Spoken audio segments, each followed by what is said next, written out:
Всем привет! Это шестая серия нашего видеодневничка по Таиланду на машине.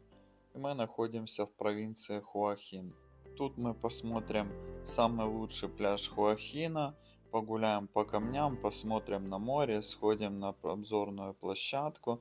Далее отправимся в Ранон, где по дороге заглянем на водопад. Ну а в Ранонге сходим в ресторан, а также побродим по дну реки. Ну что, пойдем смотреть? Насыщенные эмоциями и впечатлениями от Бангкока, мы уже держали путь в сторону Пхукета. Утро встретили на одном из так полюбившихся нам пляжей Хуахина. Тут очень ветрено, и этот пляж облюбовали кайтсерферы. Но атмосфера удивительная, тут очень приятно посидеть и погулять по берегу. А еще тут очень красивые ракушки.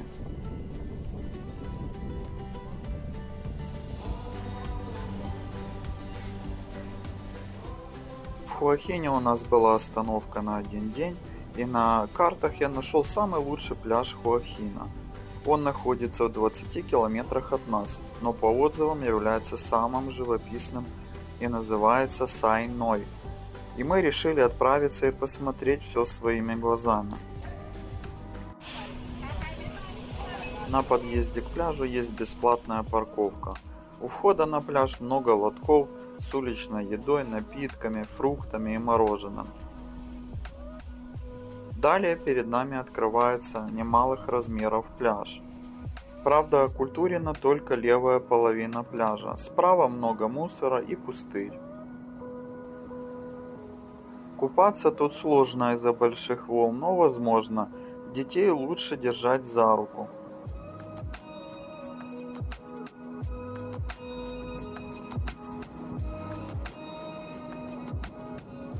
В конце левой половины пляжа много камней, и за огромным валуном есть дорожка, которая ведет к смотровой площадке и статуе Большого Будды. Весь холм исчерчен десятками тропинок. Это место очень популярно как у местных жителей, так и у туристов.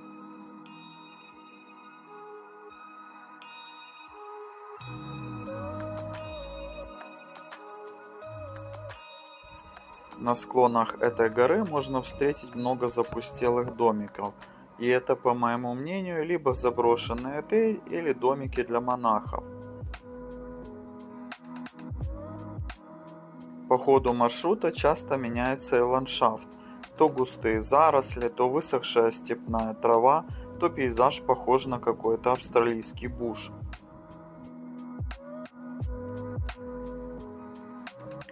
На самом верху горы расположена смотровая площадка Хат Сай Ной. Отсюда открывается превосходный вид на пляж Кхао Тао, а у подножья горы размещен храм Черепахи. Возле смотровой площадки есть множество тропинок, ведущих к этому укромно расположенному храму. В начале смотровой площадки восседает статуя Большого Будды, в основании которой есть небольшой храм. Вход в храм расположен с левой стороны Будды, а на уровне цокольного этажа располагаются помещения, где обитают монахи. Но место ничем особо примечательным мне не показалось.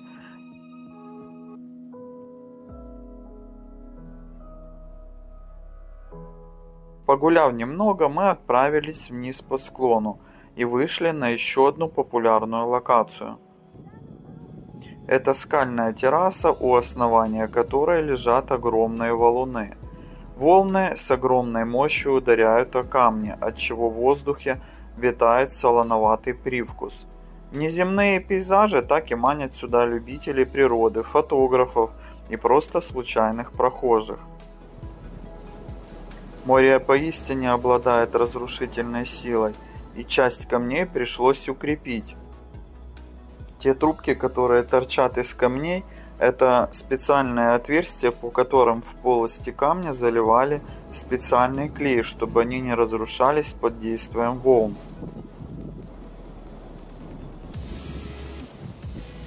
Хоть место и очень красивое, но тут необходимо внимательно смотреть, куда ступаешь.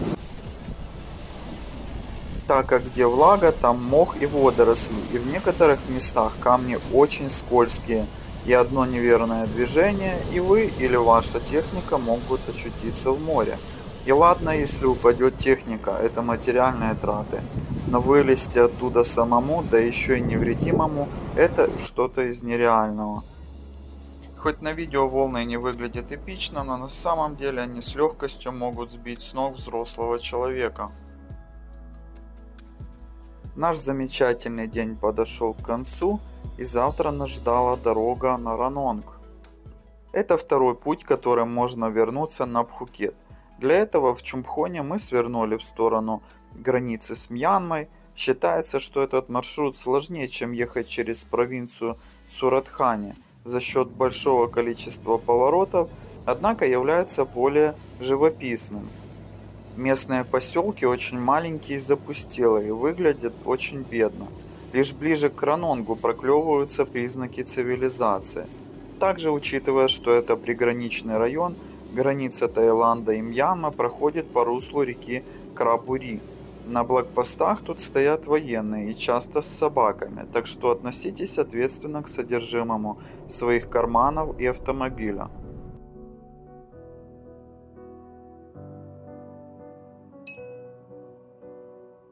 Перед Ранонгом мы остановились на одном из горных поворотов.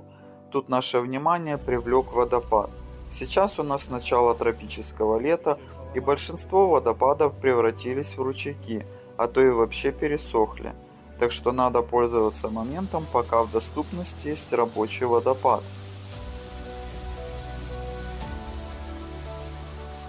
В национальном парке Ламнам-Крабури расположился великолепный водопад под названием Пуньябан. Внушительных размеров по местным меркам водопад выглядит симпатично. Вход платный и стоил около 50 бат со взрослого.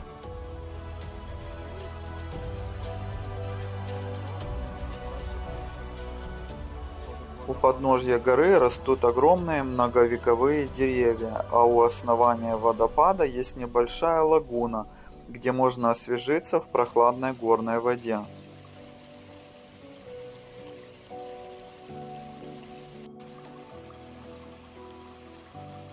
Идя сюда, смело переодевайтесь в купальные костюмы. Глубина лагуны около метра, а водичка в нем просто фантастическая. О размерах водопада также говорят и масштабы проводимых работ по отводу воды. В сезон дождей тут бурлит разрушительный поток. По дороге мы забронировали домик в Ранонге. Здесь это оптимальный вариант, так как хороших гостиниц нету, много домов закрыты и заброшены, а те, которые сдаются, они сдаются по хорошей цене.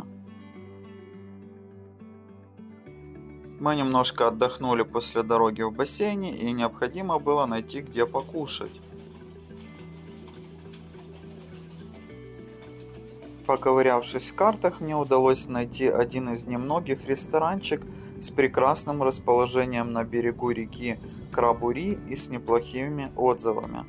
Дорога к ресторану была живописна, но недолго. На половине пути нам пришлось быстренько закрыть окна в машине и включить внутреннюю рециркуляцию воздуха.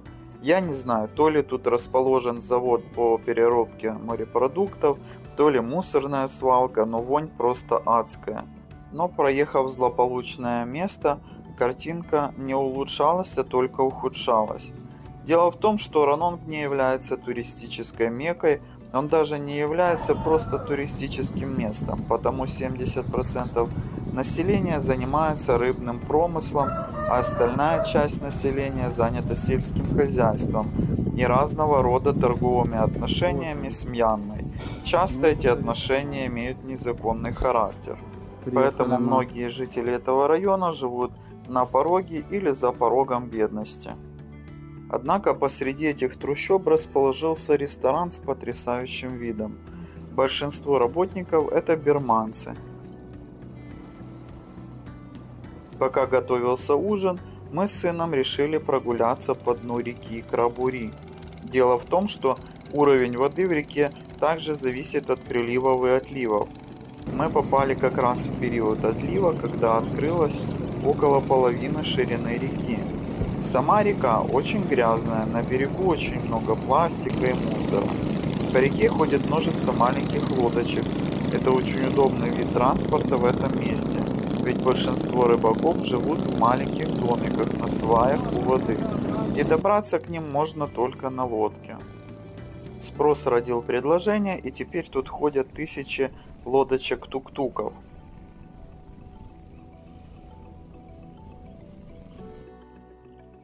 С противоположной стороны на причале отдыхают старые рыбацкие корабли. Ресторан очень отличается от окружающих мест, ведь он чистенький, украшенный и явно выделяется на местном фоне. Еда оказалась удивительно вкусной, ведь это все свежеприготовленные морепродукты, и по вкусу они очень отличаются от пхукетской еды.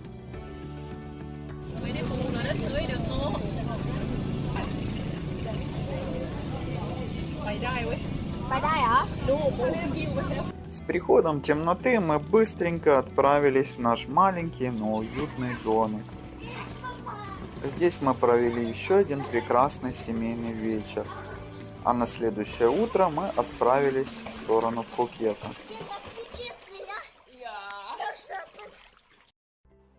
Всем спасибо за просмотр, ставьте лайки, подписывайтесь. Ну а в следующей серии мы после короткой паузы на Пхукете снова отправимся в Бангкок, где в пригороде посетим Центр спасения животных. Тут мы познакомимся с историей создания центра, также нам проведут экскурсию и покажут, как работники спасают животных. Еще мы покормим слоников, пообщаемся с животными и переночуем в гостинице на территории отеля. Ну что, до скорой встречи!